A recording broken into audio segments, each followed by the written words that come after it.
Okay, so you have just finished this huge After Effects project. You've been focused on it for the past few days, and you've even been questioning your life purpose, like if you should get a job at McDonald's, all that stuff. Oh yeah. But then you complete the project, right? And you're like, you're so filled with joy and you're so proud of this project that you finished, but you go to render and then the unspeakable happens. It keeps crashing, it's taking too long, you can't render the darn project. Well, I'm gonna show you the ultimate solution for that. So I've got this pretty big project here. It's actually probably about as big as this guy's ego. Maybe not quite, but anyway, you know, then he burns himself, which is actually quite satisfying.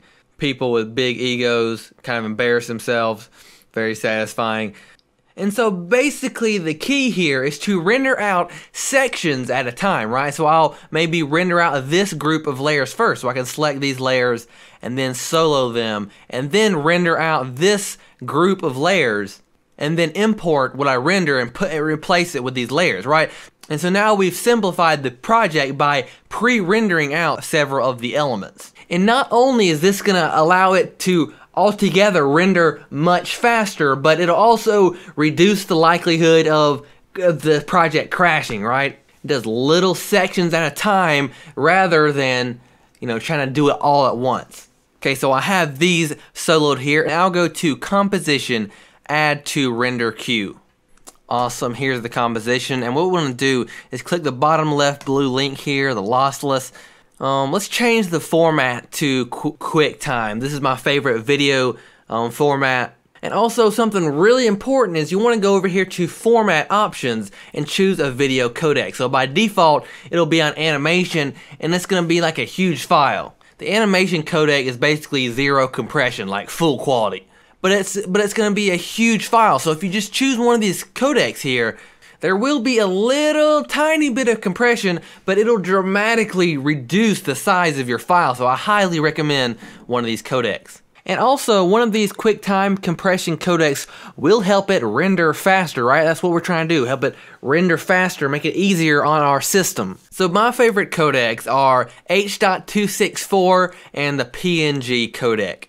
The H.264 codec compresses a little bit more than the PNG codec, but is consistent with the best Premiere Pro rendering option, right? For YouTube, Facebook, you know, everything. That's why I like rendering H.264, so I don't have to translate between those different codecs. It stays consistent between After Effects render and the Premiere Pro render. But the next thing to consider is that the PNG supports an alpha channel, transparent, like a transparent background. So if we hit OK, we have the option to go over here to Channels and choose RGB plus alpha. The H.264 codec does not support that option. But for this scene here, we don't want an alpha channel, so let's just do H.264. And if you don't see these QuickTime, all these codecs and all these format options, it's probably because you're on PC and you haven't installed QuickTime. I'm not sure if it comes by default, but if you don't see them, you'll have to download QuickTime from the internet. I'll have a link in the description.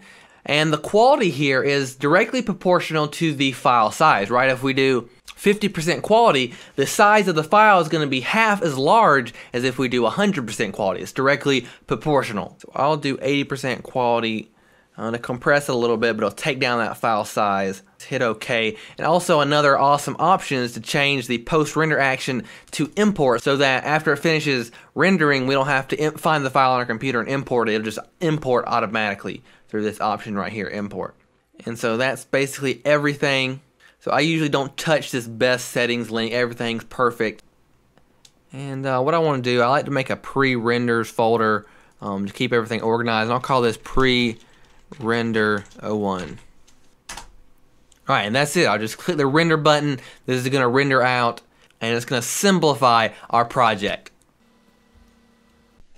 Okay, so the render is now finished, and you can see that it imported automatically. Let's just drag this right above all the soloed layers.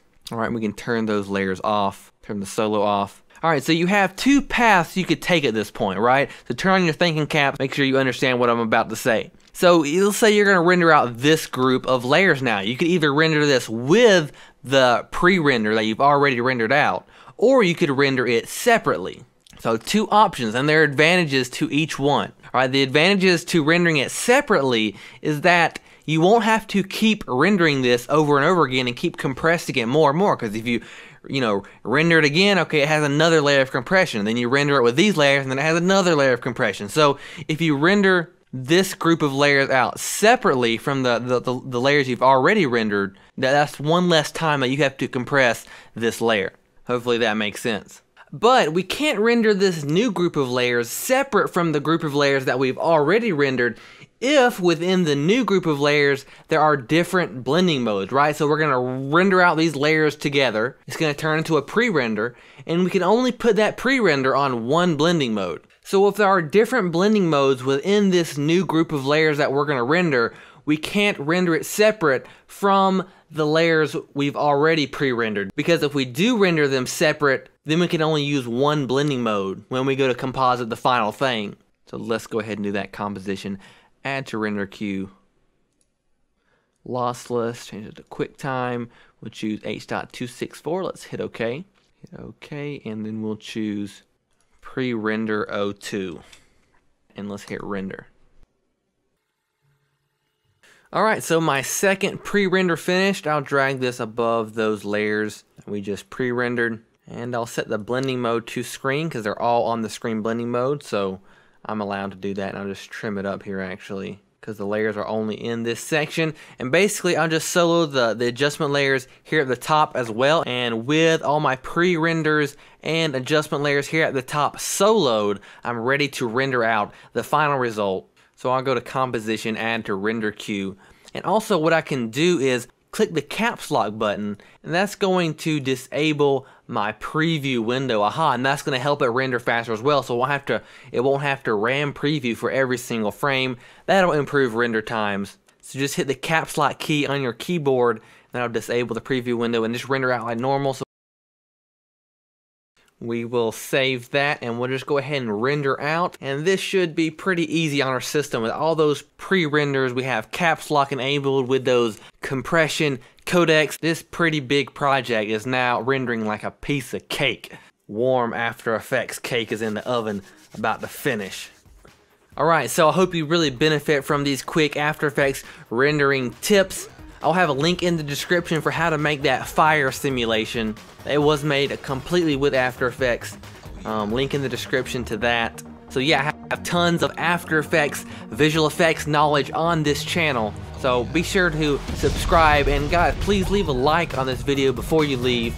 I really appreciate that quick favor in return for this free After Effects knowledge. Anyway, my name is Lyndon for Visionary Fire, and until next time, I'll leave you to it.